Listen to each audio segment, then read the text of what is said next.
I love it when players in my game get to a situation that they weren't expecting. Like they get to that orc leader.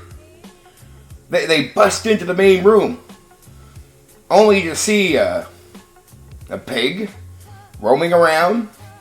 And there's the orc leader, naked as can be, trying to get a guard to put up an image or some type of picture, right, up on the wall.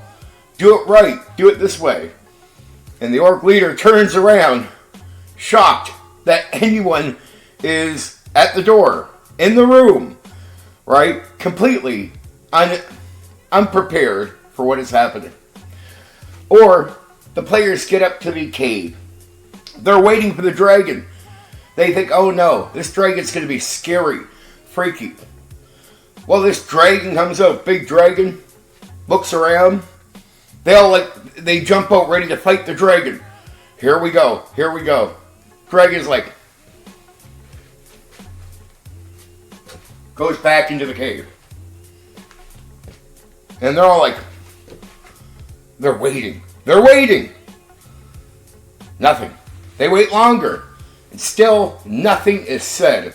No noise. They like yell in, like, dragon, come out here. We're here to face you. And they hear response, no, I don't. I don't want to face you. And the players are like, oh, wait, the dragon doesn't want to fight? I love it when there is an unexpected situation with a monster where it's not even about negotiating. Life is just happening. Weird things happen when you run into certain creatures, and not everything is as you think it's going to be. Like imagine running into a hobgoblin, right? You're like, oh, it's a hobgoblin. He's coming up going, I got stuff to sell you. Like, do you want this? We got this off of people.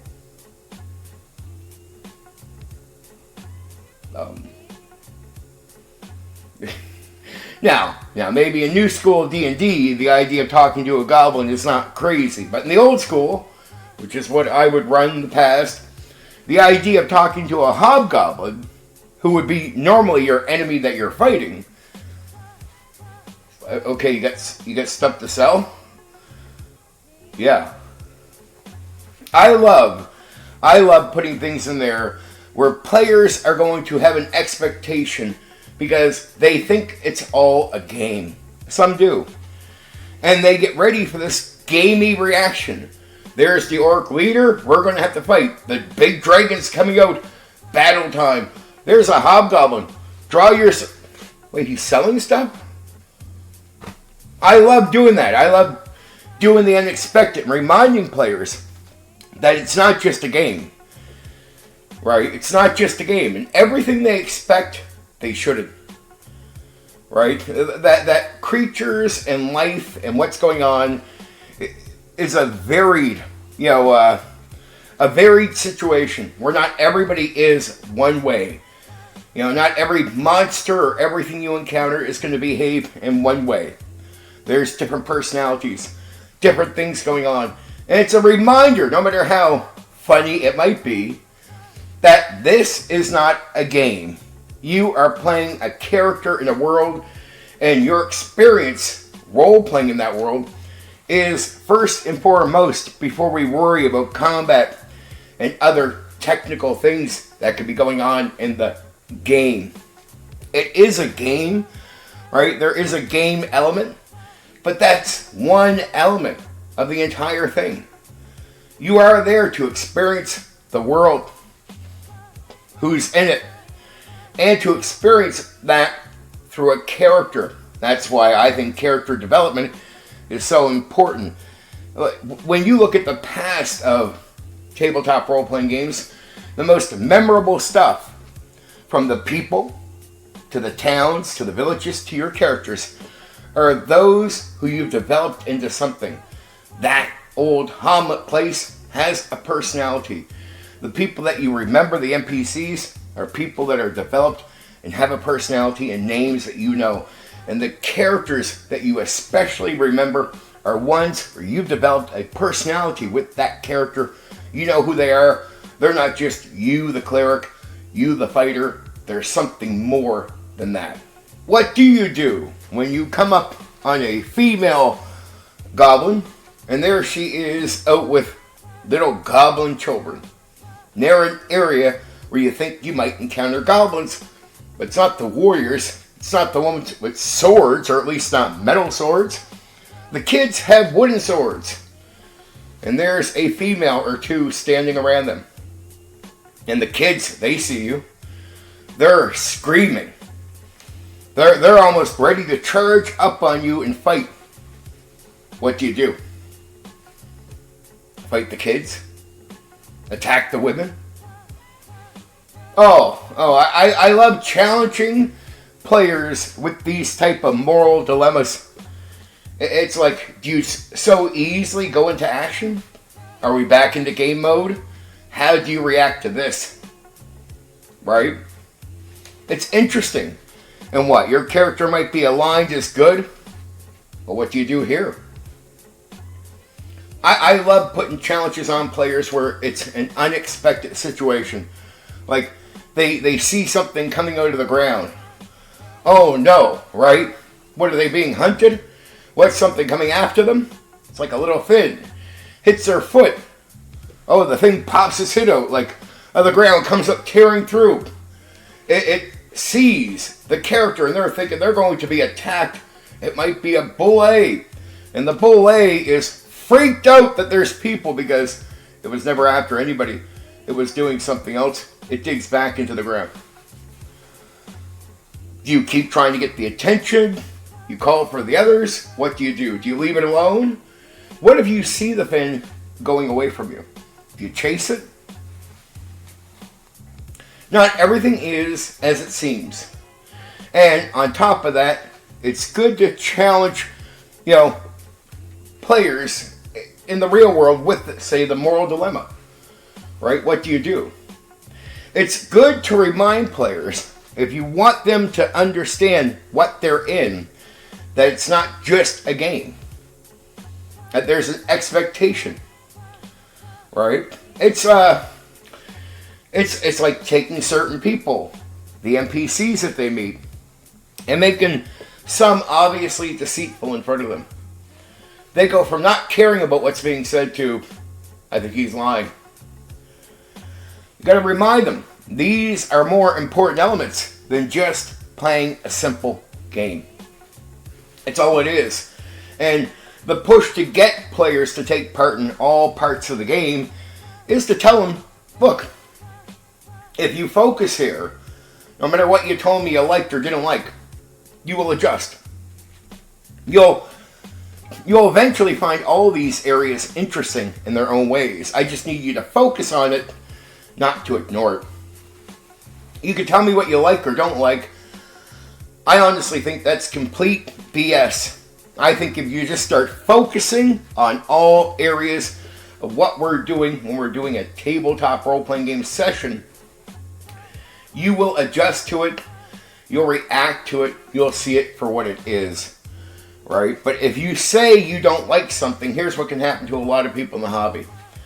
They just bypass what they will say they don't care about, they don't like, and the effort to adjust to that, try it out and see if they would be able to partake in that goes away. And the more you let players bypass these areas and go straight to the fight, the more you turn your own game into a board game. And you take away these important elements, very important elements, that come with the experience in a tabletop role-playing game session. It's not a game. It's not a board game. Think about tabletop role-playing games as an experience, escapism. I mean, look, it's not really, you're not going to do much escaping mentally if you're just playing a board game. But if you can disappear into another world through a character, then you can escape the world and your hardships. You can become somebody else. But to become that person, it isn't just going to be moving a figurine around on a piece of terrain. to become that person, you need to sort of get into that. And the elements of speaking in character, social interaction, having the world described to you, taking it in and appreciating it outside of just rolling dice for a fight, that's how you escape mentally into another world. You can't do it through just doing combat and moving around figurines in a fight. Right? So if you think that's how it is, you are contradicting the statement. What's even funnier is to see guys that will mostly move figurines around and do combat go around saying, yeah, well, we're escaping into another world. You are not. You're not escaping anywhere. You have no idea what you're doing. You have no idea what it takes to mentally get away from your own hardship. You're still in the world where you could be on your phone. And a lot of that won't matter to you because in reality, the reason you won't care is because you're playing in a way that doesn't allow you to mentally escape.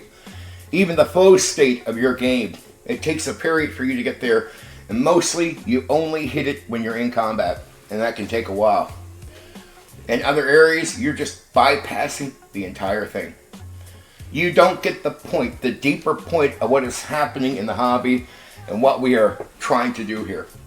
And many people will all be gaming together, and you'll have people that want to play a board game that have no idea what it is to escape into another world, trying to game with people that want to escape into another world.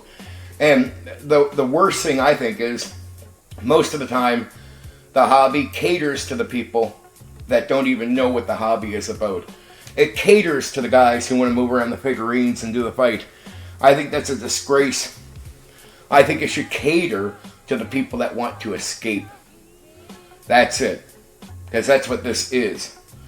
So I say this to the guys moving around the figurines on the terrain. You're secondary when it comes to importance in this hobby. You mean nothing. And you should be lucky that people put up with you or have the patience to game with you at all. You're not the focus of the hobby, and you never have been. And we should get back to fun, interesting people in an interesting world. That includes elements of fighting, combat, and other things. It's a combination package. It's not that what the other side wants doesn't exist. It's just that that is only one piece of the overall puzzle, of the overall package of the pie. It's only one piece, and there's many pieces, and we shouldn't ignore all the other pieces for these more, I hate to say it, simple-minded people in the hobby that want a simple-minded approach. That's why I'll get after them and say, if you want to play checkers, go play Monopoly, go play a simple game. Right? But you can't claim what you're doing is chess. It's checkers. For you to play the more advanced game, well, you got to do your fighting, but you also got to do all this other stuff. Be in character, be in the world, have an experience. And if you mentally can't handle that, if you're too simple in the head to handle that, maybe this hobby is not meant for you at all. Okay, there you go.